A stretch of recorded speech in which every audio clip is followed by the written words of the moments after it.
In this episode of the Locked On NBA Big Board podcast, James Barlowe, my brother that is going to drop off his latest mock draft. Stay tuned. This is going to be interesting.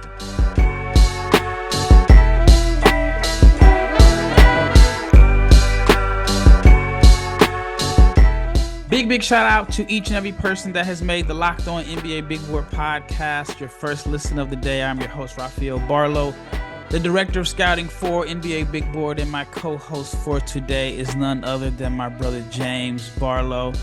Like I said, he is going to drop off his latest mock draft. Mock drafts are always fun because people are going to always strongly disagree, and people are really passionate about their teams, and they have the guys that they're like.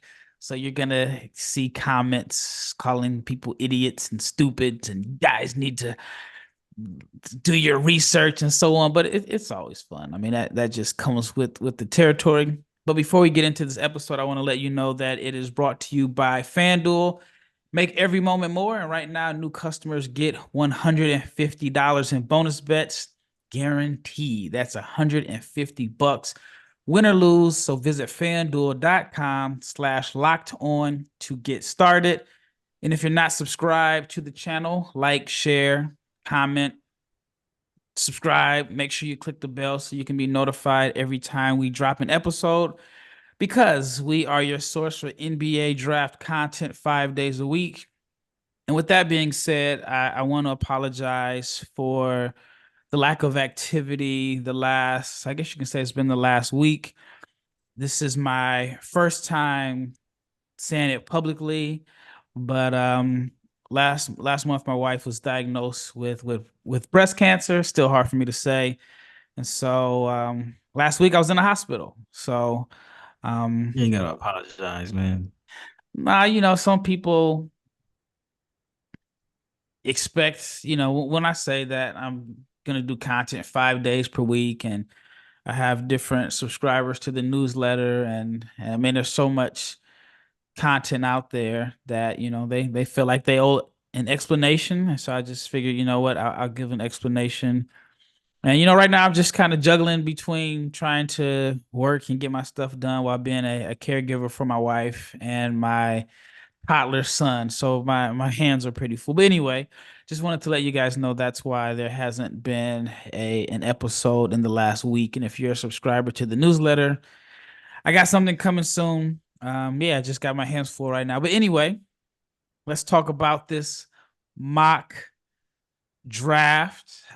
We did a sim, and it's not the order based off of the records. We just went to tankathon.com, did a random sim, which is always fun because I guess that's kind of more realistic than going based off of the team's records.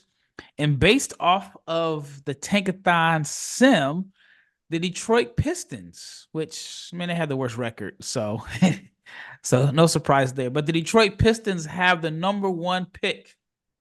Now, James, the pressure's on you. Like I said, Man, people are gonna Pistons followers, man. They about to. Hey, you ready? All right. Yeah, all right. Who do you have the Detroit Pistons selecting number one overall in James's latest mock draft? And then let me know why. All right, so I'm not gonna vary too much here. We're still gonna go with Alex Sarr. I know you'll sit here and say, "Oh, they have Jalen Duren. He's 20, I think." But I've watched Pistons games. I follow people on Twitter, fans of the Pistons, and there are concerns about Jalen Duren's defense. And if your big can't defend and he's a dunker, rim runner, I don't know. So we're gonna go with Alex Sarr here, just in case. And even then, the Pistons aren't we're not picking for spots, man. We're picking for the best player available. I'm gonna go with Sarr, and we're gonna try to figure it out from there. All right, so let's change things up a little bit. I'm gonna play devil's advocate. I'm gonna be a hater on every single pick you make. Let's have a little fun. Be a hater. All right, Alex Sarr, upside and potential as a floor spacer, but he doesn't solve the Pistons' need for spacing, and shooting. So why Alex Sarr? Do you believe he can develop into a shooter, or do you feel like they're going to address that in free agency? I think you're going to address that in free agency, particularly with an OG veteran. Uh, I don't feel like there's anyone I could comfortably take number one that has shooting right now as their strength. So I'm taking the guy with upside who has some shooting touch, and he's an athletic big, and we'll see what he develops from there, develops into from there. Well, how does he fit with Detroit's current roster? Nobody fits for Detroit's current roster. I have Cade Cunningham. That's really the only guy that I am not thinking about picking around. So I'm taking the best player available, and we'll figure it out from there. Would you consider trading down if you were Detroit? No, Okay. All I'm right. taking Sarr. That's what we're gonna do. All right. Number two, the Washington Wizards. So it's going in order. The Washington Wizards are on the clock at number two. If you are over the Wizards, who are you selecting at number two? I thought I was gonna deviate from the plan here, but we're still gonna go with Nikola Topić here, big point guard. Pair him with Poole. Uh, Probably not gonna wow the fan base because he's a European guy, and maybe they feel like Stephon Castle has the upside there. Maybe they like Holland better, but I'm going to go with Topić. And then we are going to try to figure it out from there. He's a big point guard. He should be able to play with Poole. Poole plays off the ball some, even though he did have some success this season as it went on. He played point guard. But yeah, we'll go with Topić, man. I think he's still the best playmaker in the draft, and he's come back from his knee injury. He's starting to put together some good film. I like him. All right. Being the hater that I am for this particular episode, any concerns about the outside shooting? I know he's very good at getting downhill. He's a playmaker. Again, the size is there, but he's not a consistent shooter. Any concerns there with the fit and the need for shooting? All right, so I have him at 29% on catch and shoot. I have him 24% unguarded. These are very much so red flags. However, he's an 88% foul shooter. So I Okay. think that he has shooting touch. I think that with reps, he can become a better shooter. And again, and all those who can put the ball on the ground, make plays, have size, they all have red flags as far as shooting goes. So I'm going to go with Topić here. Okay. All right. Number three is the Charlotte Hornets. Charlotte has, and they got one in Brandon Miller. You got LaMelo Ball. Who do you have to fit around them? And I guess you can throw Mark Williams in that mix if he's healthy. But who do you have and who do you have to fit along or complement LaMelo Ball and Brandon Miller? All right, so what we're trying to do in Charlotte, we're trying to change the perception in Charlotte. All right, So they what you caught a looking for, bad like rap. a model citizen? I'm gonna look for you know what? We're not gonna look for a model citizen. You funny. We're looking for a champion. I'm gonna go with Stephon Castle, number 3. Okay, I'm All playing right, devil's advocate here. go All ahead, hate right, on, man. if he's if the like what position does he play, and if the shooting, which is a major concern, how does he fit along with LaMelo and Brandon Miller, or is he an insurance policy for LaMelo who just can't seem to stay healthy?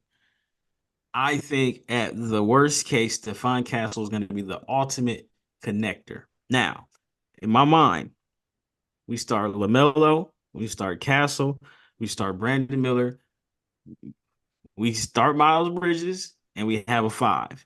You are pairing him with 3 shooters on the perimeter and our 5 man with Mark Williams if his back is whatever. I feel like he has, again, I've said it before, I'm gonna continue to say it, he has the most upside in the draft. The shooting is a big concern, but I feel like he's the ultimate connector. He's a champion. He put his draft stock, whatever you want to call it, aside for the betterment of the team, and he chose to go to UConn, the team that had already won a title, and he played a role. and I still think he has Brandon Roy, Jimmy Butler upside if we can figure out the jump shot. That's my pick. Okay. All right. Hate on That it. is fair. All right. When we return, we're going to talk about picks 4, 5, and 6. But let's talk about DoorDash, which I've had to use a lot of DoorDash lately because I've been in the house. And White carpet. Mother's Day is coming up, and if you want to make mom smile, you can start Mother's Day with flowers, or you can surprise her with gifts from the brands that she loves, and they can be delivered the same day, the very same day with DoorDash. Now, mom's our gift, so you can gift her the best Mother's Day gift that is as thoughtful as she is with DoorDash. You can select from hundreds of expertly crafted bouquets to the best in tech, to self-care essentials and more, and they will be delivered right to her door. And it is never too late to show mom love this Mother's Day with DoorDash. You can surprise her with flowers, gadgets, and again, self-care essentials all in one place, delivered right to your door. So if your mom has a sweet tooth, or she's a tech enthusiast, she's a beauty connoisseur, she likes the outdoors, no matter what she's into, you can make her smile with fruit or flowers, makeup, tech, workout gear, and more. So get all your Mother's Day gifts all in one place and get 50% off your next order up to $15 when you spend $15 or more on your next flower, convenience, grocery, or retail. So order now at Locked On NBA. That's Locked On NBA. Use DoorDash and the promo code Locked On NBA. Terms apply. All right, next, let's talk about Monopoly Go. Now, I've been told I'm a competitive person, but I don't necessarily need someone to tell me that because I know I'm a competitive person, and I definitely know my brother James is competitive. And if you have a competitive side, you will be a big fan of Monopoly Go. I'm sure you heard of it. It's been downloaded over 150 million times. And it is a great twist on Monopoly where you play not one, but hundreds of Monopoly boards in crazy locations. You can build up amazing cities that bring you money. And the best part is you can play with your friends. You can play with your friends or family. You can charge them rent on iconic properties, just like classic Monopoly. But now you can heist all of their vaults and their riches, and the leaderboards will show you who the biggest Monopoly tycoon is.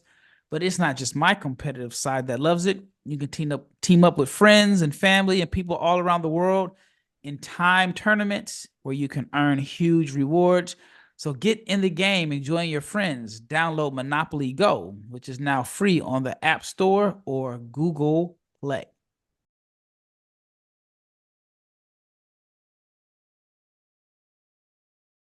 I got a question. I want to know, are you tired of watching Fox Sports or ESPN because you have to turn down the volume because all they're doing is shouting and yelling all day?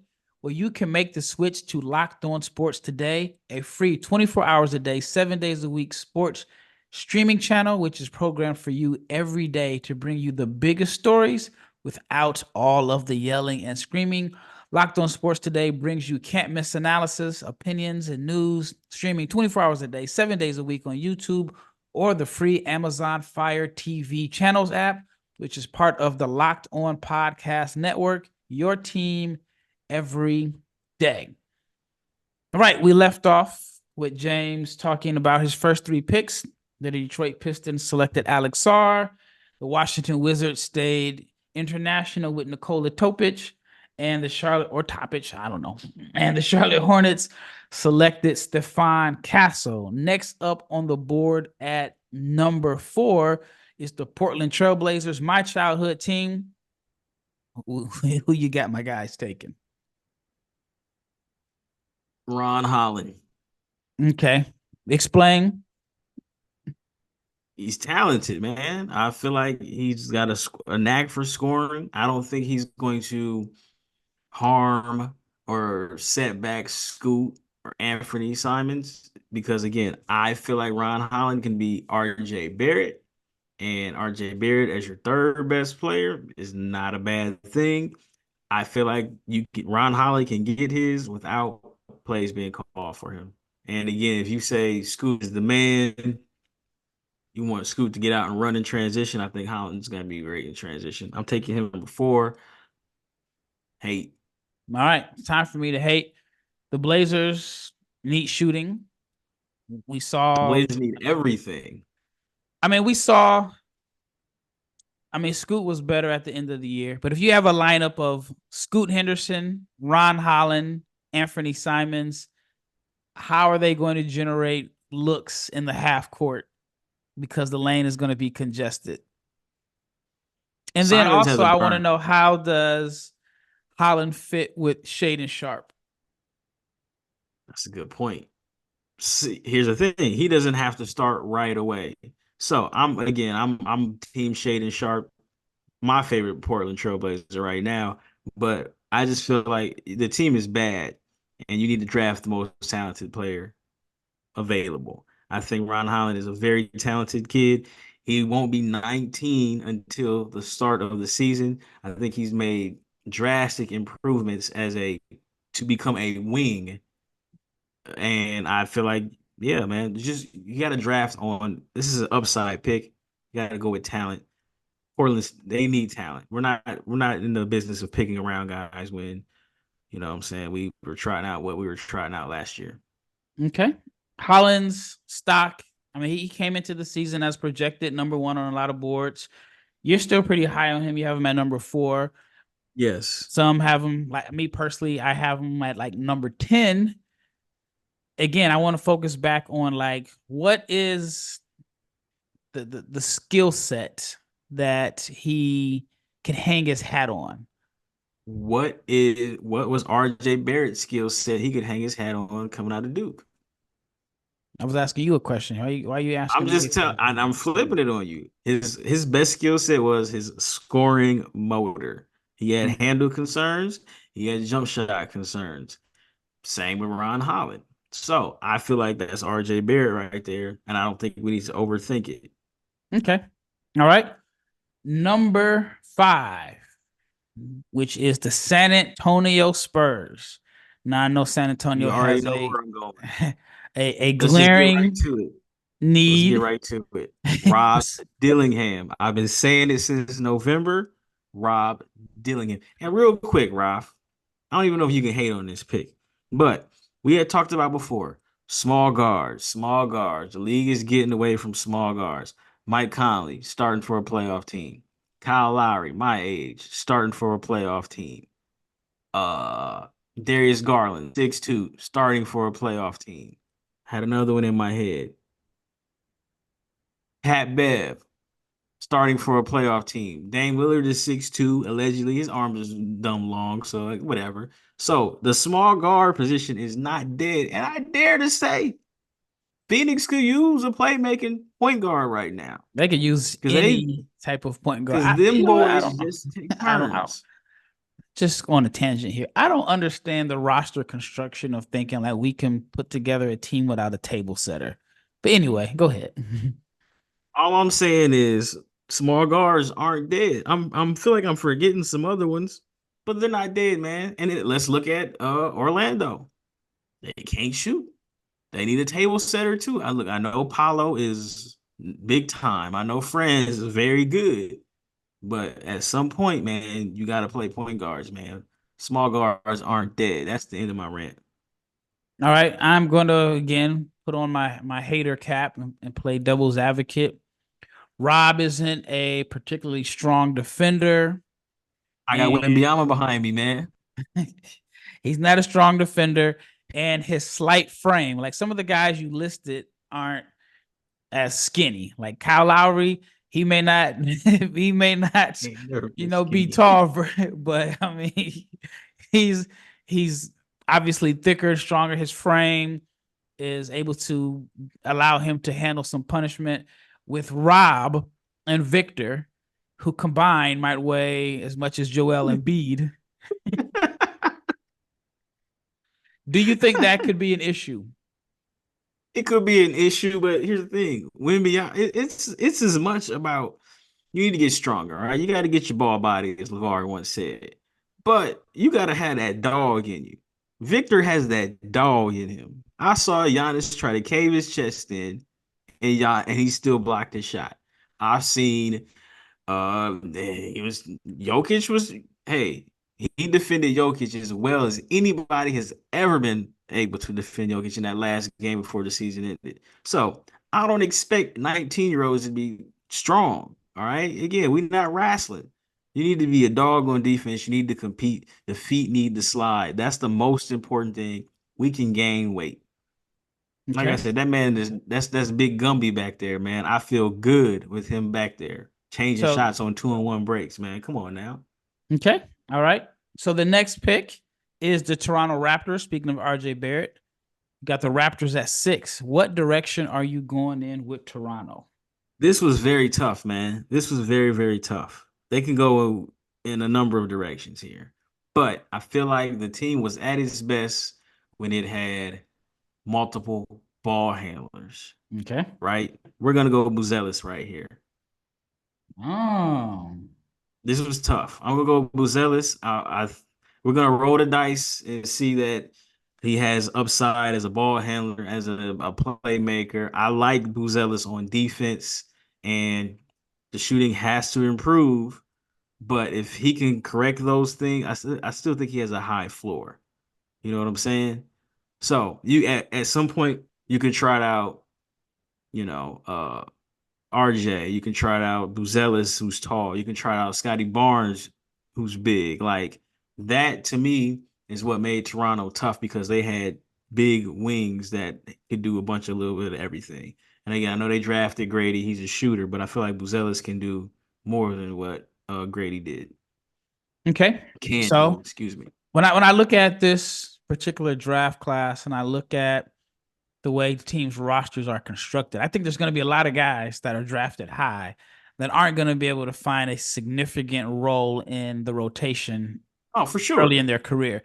How does Buzelis crack Toronto's rotation, and what would be the skill set that would get him on there? Because even though he had the reputation as a shooter coming into the season, he struggled. And I will admit that I'm high on Buzelis. I think part of his struggle as a shooter was due to the adjustment to from the high school line to the NBA three, but he only shot 26% from three. How does he crack the rotation if he's not a sniper? All right, so Bruce Brown is done. Got to get him out of there. All right, they probably should have traded him at the deadline, whatever. I think at 6'10, 6'11, I think Buzelis is an underappreciated defender. I mean, I think he's a good weak side shot blocker, but I don't No, but think he's ready for I any think type he of has physicality. yeah, man, muscles, man, is cool, but like I feel like at 6'10, I think it would be in my mind, it could be tough to score on him and Scotty Barnes at your 3 and your 4 position. Like that's a lot of length. And then you can say, all right, RJ, I know I'm trying like Gilbert Arenas is playing all the tall people, but you could put quickly Barrett, Buzelis, and Scotty and have Pearl back there. Like that's minus quickly, that's a lot of length. All right, when we return, we're going to talk about the Memphis Grizzlies, Utah Jazz, and the Houston Rockets, and then we will finish out the lottery in James's latest edition of the mock draft. But it is playoff time, and the NBA and NHL and baseball is in full swing, and FanDuel is your place to bet on every game. Right now, new customers get $150 in bonus bets guaranteed. That's $150 win or lose. You can bet on everything from slap shots to home runs to slam dunks, all on the app that is safe, secure, and easy to use.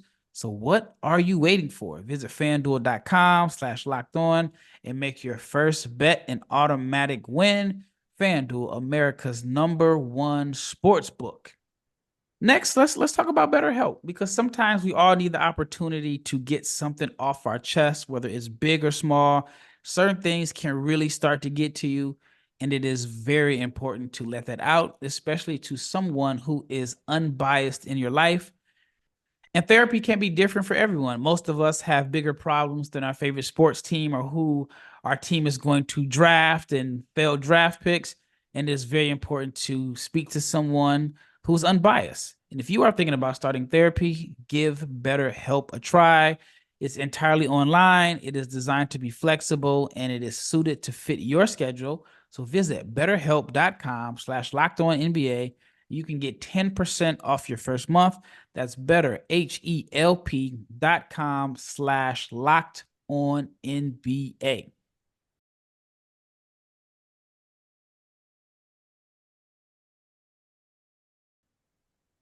All right, last segment. We gotta squeeze all these in here. All right, so I we got you. left Let's go. off with the Toronto Raptors.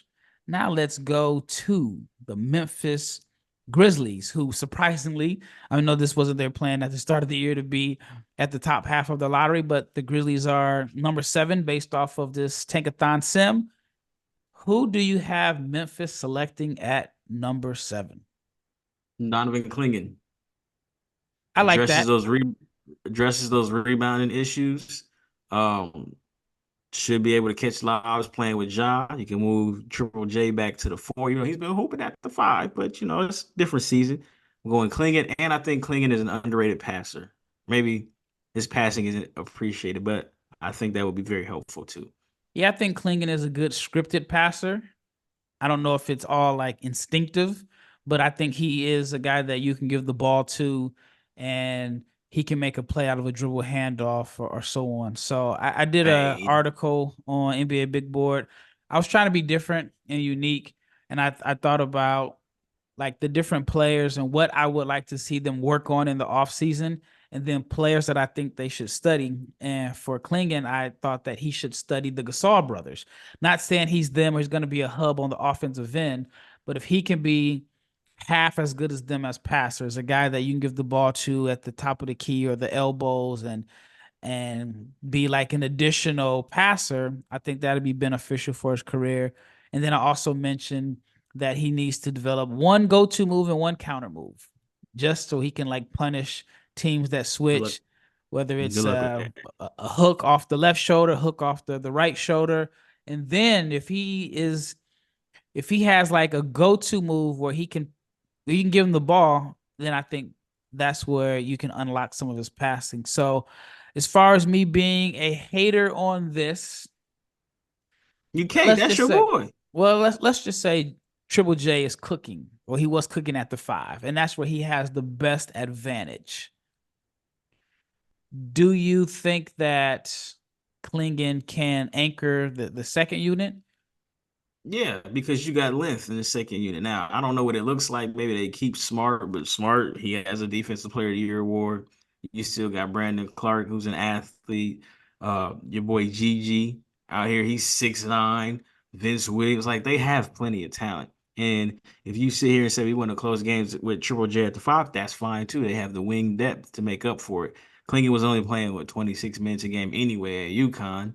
So, I mean, I feel like it's a no-brainer, you know, start learning how to speak young Dolph, fella. All right. Well, you got to pick a side, either Dolph or Gotti. All right. Hey, The Utah Jazz at number 8. Who do you have the Cody Jazz sitting? Williams. Okay. We'll go with Cody Cody Williams. Williams right here. Why? Best player available, length. I think they need help on the wing for sure. Connector. You have what you have in Keontae. You got the young bull Sexton. I feel like at what is he, 6'8", 6'9". I think that's a good spot for him to develop. And I think there are minutes there for him to crack that rotation probably right away. Because I want to say you got to play Lowry at the 4, man. That John Collins Lowry thing that's got to end. So, and you trying to position yourself for 2025. Yeah, man, one of them boys got to go. Probably John Collins. All right. So, devil's advocate here or hater. Cody Williams, on paper, the shooting numbers look good, but there were a lot of moments where he was not aggressive, quite a few games Okay. under double figures. And the question for you is, are the shooting numbers real? Because that was the biggest concern that he had coming into this season was his outside shooting. He wasn't a good shooter on the high school level, but then he surprisingly, definitely to my surprise, shot the ball efficiently from 3. It wasn't on a heavy volume of attempts, but any concerns about the shooting. Like I said, 41% from three is good, but it's weird when I see a guy that shot 41% from three because that's sniper status, but he was just an average foul shooter.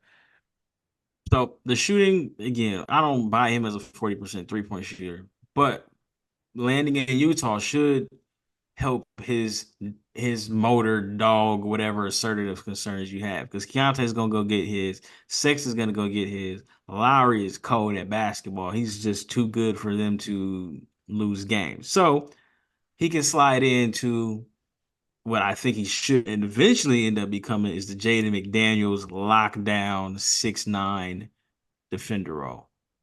Okay, that's fair. All right. Next is the Houston Rockets. Looks like we're going to have to end this episode at 10 picks. So this might be split up into three.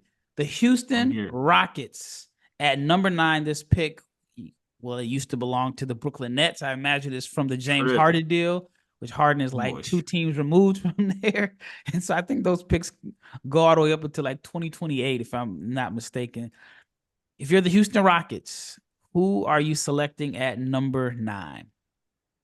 Reed Sheppard. Okay. Absolutely. Fred is on a what? I think the last year of his deal isn't guaranteed. He signed a 3-year deal, if I'm not mistaken. Yeah, and I think there's some funny stuff going on with that contract, right? So I'm going with Reed. He can play on the ball, off the ball. I'm not really sold on the Thompson twin playing the point guard position because he can't shoot.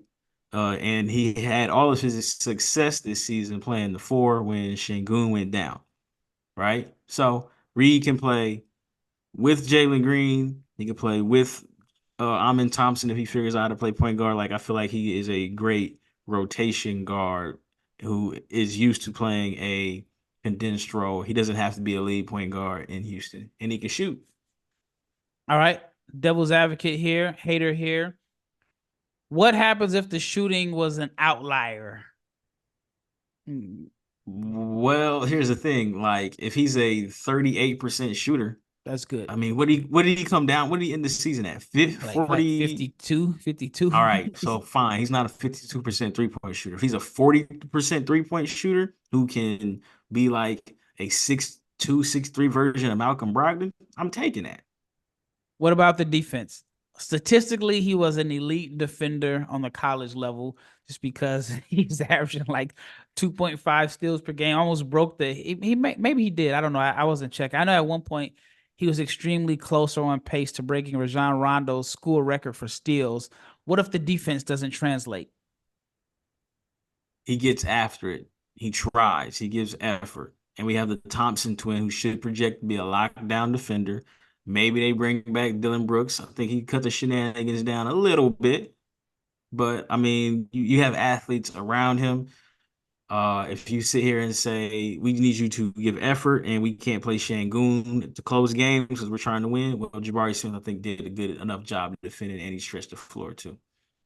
All right. This episode may have to be broken up into 3. The Atlanta Hawks at number 10. All right. Atlanta Hawks at number 10. Who do you have Atlanta taking? This young fella been roller coasting on my board, but Isaiah Collier. Okay, that wasn't who I thought you were gonna say, but Isaiah Collier. Okay, explain why. Yes, Hawks need to blow it all the way up, man. It's time. We wasting time being 10th every year. Trey needs a different home. I think Trey should go to Brooklyn somehow. Move DeJounte too. Let's blow it up. Let's get ready for 2025. Go at Isaiah Collier. He's from the area too? Yep. Oh, yeah, that's a slam dunk. Come on now. 6'4" point guard gets downhill. He was much better when he came back from injury. I think this is a good spot for him. Blow it up, Atlanta. Devil's advocate here. Atlanta decides not to blow it up because they can't find a fair trade for Trae Young. They can't get back the 3 first-round picks they got for DeJounte Murray. They keep the same roster. How does Isaiah Collier help? He does not help at all if you keep the same roster. But that's the point of you're in 10th for a reason, man. You got to blow it up. It's just not working. The 2-point guard system, It didn't work. You can sit here and say the team was better when DeJounte played, but I think they caught a stretch of just bad teams in March, and Brooklyn was already not good. Like, I just feel like they are in a prime position to start over at every position. And if you don't want Collier, you need to take a big at 10. Fair. That's fair. All right, that wraps up this episode of the Locked On NBA Big Board podcast. Again, I thought this was going to be a 2-part episode, but it will have to be broken up into 3 episodes of 10. So stay tuned for the next episode where James will cover picks 11 through 20. And then following that, it will be 21 through 30. Once again, it's Rafael Barlowe with my brother James. And we are out.